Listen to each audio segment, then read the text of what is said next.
very bad. Yes, you see, the dwarves who built this place left inscriptions. Brawl hasn't been able to fully translate them, but we Want to have your clip featured in the Skyrim Clip of the Week? Simply record the clip on your Xbox and then send it to me via message. My gamer tag is iRyeni, that's IRYENI, and then you can message it to me over Xbox and I'll be able to view it. I look forward to seeing the clips that you guys send me. Now moving on to the video.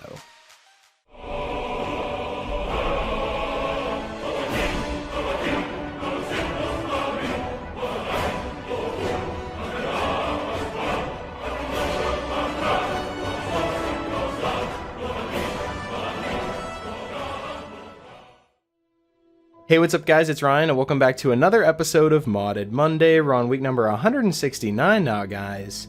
Nice. I've picked out 5 new mods for you guys to check out and perhaps add them to your load order if you find them interesting. So let's just jump straight into it. Starting off at our number 5 spot, we have the Knockout and Surrender mod. Now a mod like this is something that I've been looking for quite some time, especially because the Knockout Club mod was removed from the Xbox modding server. This is a very simple mod that just makes it so you don't have to murder everyone in your path anymore. Unless you truly want to, but if you don't want to, you can knock them out or make them surrender to you. Now you can knock out an enemy in many ways. You can wait for them to surrender and then bash them, you can sneak up behind them and then bash them, or you can hurt them until they're in the bleed out state, which means that they're on their knees and bleeding, and then bash him at that point, or hurt him until his health is low enough and bash him. Now what I mean by bash is simply a shield bash, or if you block with a one-handed weapon like I'm doing here, you can actually bash and knock out your enemies. But any bash will do, no matter if it's a shield or unarmed. It works great with a simple dual wield and unarmed block, and sometimes they'll even drop their weapon. They'll stay alive and after 5 minutes they'll wake up from this slumber. And if you don't want to wait those 5 minutes, you can just bash them again and they'll wake up. All of this is customizable with a lesser power that's been added to your inventory upon starting the mod. You can configure how easily your enemies should surrender and how you can choose to knock them out rather than killing them, and you can also knock out people in other ways. When it comes to surrendering, when deciding whether to surrender or not, and speaking of surrendering, when deciding whether to surrender or not, an enemy considers his skills and health, which means that warrior types will go by whatever skills corresponds to their current weapon, whether it be one-handed, two-handed, or archery, while mage types go to the destruction skill, and then he also takes into account your skills and health, which is the same as the regular ones. If you're a warrior, it's one-handed, two-handed, or archery, just depending on what type of weapon you're attacking them with, and then how many others are also fighting with you. So if you have a companion with you, they'll also surrender way faster, as opposed to if you were just a lone wanderer. But this also means that it'll be harder for the enemy to surrender if your companion is down in that bleed out state. So if you have like Faendal or Inigo with you and they get down to the point where they're on their knees and they're just, out of the fight for the moment, they actually won't surrender as easily because they know they have the upper hand in the fight now. So this mod actually has a lot of thought put into it, and there's a lot going on in the background here whenever they're deciding to surrender. So as their health winds down and their buddies start to fall around them left and right, baddies will be more and more likely to call the quits. Likewise, if your health drops and your followers die, some who have already surrendered might change their mind and start taking swings at you again. Importantly, your followers, whether they be vanilla or modded, will try their best not to kill people who have already surrendered, or are knocked out already. Now there's other mods out there that have similar features, like the Sneak Tool mod allows you to actually knock out people as well, but I do feel it's a little bit overpowered for people who are just focusing on sneak. This one doesn't really make the game feel too overpowered because you're simply just knocking them out, and you can't just loot them and completely, strip them of everything they have once you knock them out. You actually have to just walk right past them or just leave their body there, which could add a little bit more of a strategic type of playthrough, but it's mostly up to preference at this point. I really like being able to knock out and have people surrender to me, and with the mod coming in at 37.20 kilobytes, it's pretty much a mod that's going to disappear in your load order and make it feel like the knockout aspect was part of the vanilla game, and I really feel like that's the point of making mods, is to make it blend in with the vanilla game and not stand out too much. All in all, I think it's a perfect mod to start out our list at our number 5 spot, so I'd strongly recommend downloading the Knockout and Surrender mod and giving it a try for yourself. Coming in at our number 4 spot, we have the Festus Krex Inside Out spell. Now the mod page reads, have you ever wanted to use that spell that Festus Krex talks about at the beginning of the Dark Brotherhood quest? And the quote that they're talking about is, the young and stupid, always mocking the experienced and brilliant. My contract went very well, I'll have you know. Tried a new spell and a little something I've been working on in my spare time.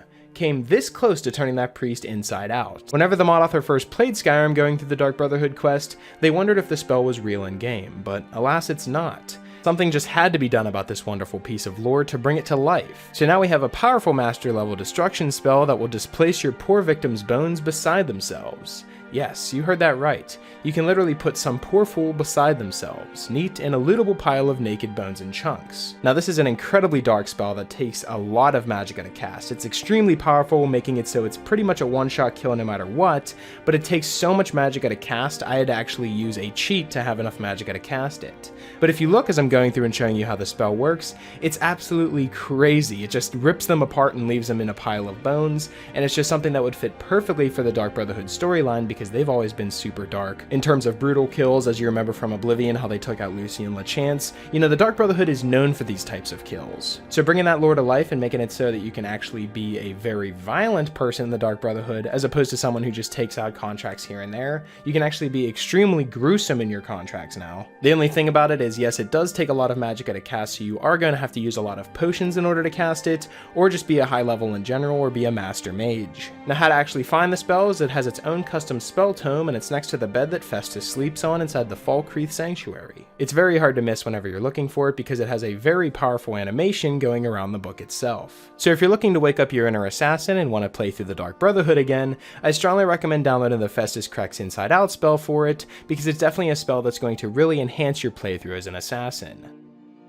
Coming in at our number 3 spot, we have a Rebellious Riverwood Overhaul. Now this overhaul aims to stay true to Skyrim's original designs and merely expand upon what was already there. If you want your Skyrim to be immersive and also have the best performance possible, then this mod is definitely a mod you'll enjoy. It overhauls both the interiors and exteriors of Riverwood to better fit the people who occupy them. Now this is one of the first overhauls of an entire city that I've seen in a while that doesn't go completely crazy. You know, whenever you hear of an overhaul of a city, you think, oh, there's new buildings, there's a bunch of new furnishings, and it's going to be a lot of memory space to take up whenever you download it, but this comes in at 415.75 kilobytes, making it one of the smallest overhauls of a city that I've seen in a while. But that doesn't mean that the mod doesn't have a lot of content in it. You know, sometimes you don't want a city overhaul to have a lot of content in it. Sometimes you want just a little bit of an overhaul that's going to spruce up your game in that area because it's been left untouched. You know, if you follow the load orders that I use, you know that Riverwood is pretty much untouched from the rest of the world. You know, all of the other cities are completely remastered by Skyland, or, you know, any of the other overhauls that I have in my load orders, but I never really touched Riverwood too much. But having a mod like the Rebellious Riverwood Overhaul is something that's very small, so it kind of disappears into your load order and just makes it so this is the vanilla version of Riverwood for you now. And it's not too changed at all from vanilla. It actually looks almost exactly like vanilla, as apart from a few things that have been changed, such as the smithing area has been changed, and a lot of the interiors look a lot nicer as well. I know for one that the general goods store actually feels like a general goods store now, because he actually has shelves of the stuff that he sells to you now, which is a lot more realistic and immersive. And as for places like the Sleeping Giant Inn, you can notice a bunch of new changes here, and it just looks all around better on the inside. So the mod author didn't go crazy on this Riverwood overhaul because he wants you to be able to fit it into your load order and have zero impact on performance, and that's exactly what this mod does and accomplish. So if you're looking to give Riverwood an update, but you want it to stay true to the vanilla game as well, then the Rebellious Riverwood Overhaul is definitely a mod worth checking out, and that's why it's featured here at our number 3 spot, so I'd recommend downloading it. Coming in at our number 2 spot, we have the Elemental Giants, which I think is a perfect upgrade to the original giants in the game. Now from the start of the game, you'll have regular giants until you reach about level 24, then the Flame Giant will start spawning. He's a very tough enemy that is cloaked in flame, and in battle he'll inflict fire damage to nearby opponents. It can breathe through its mouth, indicated by an orange glow on its body shortly before the attack, and it wields a normal giant club in battle, though its power attacks result in a fiery explosion. That's only up to level 24, but if you reach level 32, then the Storm Giant will start spawning, and these monsters have a 25% to 20% chance to spawn in place of regular ones. Now the Storm Giant in question has a more slender figure and has less fur than the other elemental giants. Its thunder horns can redirect lightning at you in battle, and it wields an axe in battle, which drains your magicka and causes shock damage to all the foes near an attack. Now like I said, I think this mod is perfect for the giants in the game, because whenever you first start out the game and encounter a giant, yes, he is a very powerful enemy and you can't really kill him right away unless you're really far away or you jump up on a rock and shoot him with a bow and arrow, but you never really want him to get close, and he's always that really powerful enemy that you end up taking over later in the game. You know, whenever you get all built up by level like 24 or 25 or so, you can take out giants with ease, but this mod makes it so it's going to be difficult and no longer a breeze taking out the giants, because the Flame Giants and the Storm Giants will start spawning, making it so clearing out these camps could feel like boss battles now. So that's why it's featured here at our number 2 spot, so I'd strongly recommend downloading the Elemental Giants mod. Coming in at our number 1 spot, we have the Springwood Estate Player Home.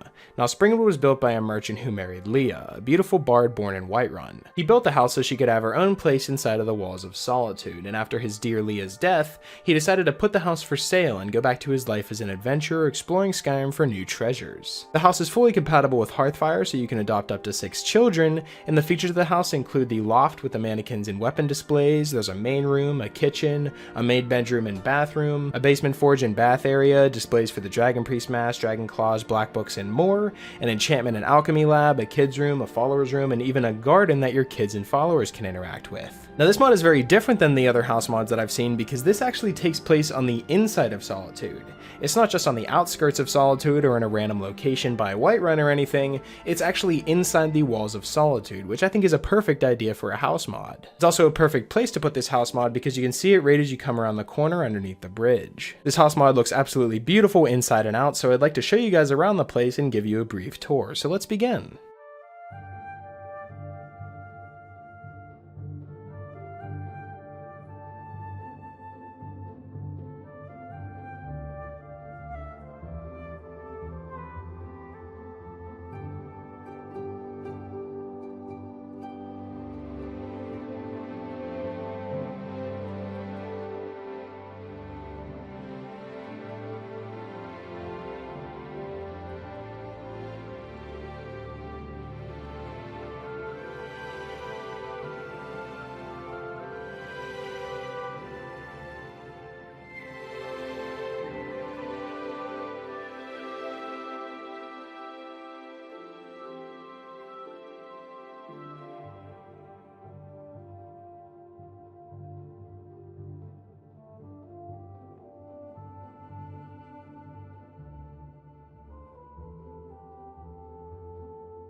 So as you can see, this house is incredibly beautiful inside and out, and it's clear that a lot of work has went into this. So if you're someone like me who really loves house mods, then this is a perfect one to include in your load order, and that's why it's featured here at a number 1 spot. So I'd strongly recommend downloading the Springwood Estate Player Home mod. So that's pretty much it for this week's episode of the top 5 Skyrim mods of the week. Hopefully you guys did enjoy, and if you did, I'd appreciate it if you left a like and subscribe if you're new. It really helps me out a lot. And if you have any suggestions for mods you'd like me to cover in future top 5 mod episodes, be sure to let me know in the comment section below. Or you can follow me on Twitter. I'll be sure to leave my Twitter in the description, and you guys can follow me on there and leave me suggestions there as well. Special shout out to my Patreon supporters. Thank you guys so much for everything that you guys have done for me. And yeah, that's pretty much it. Hopefully you guys did enjoy, and I will talk to you guys later.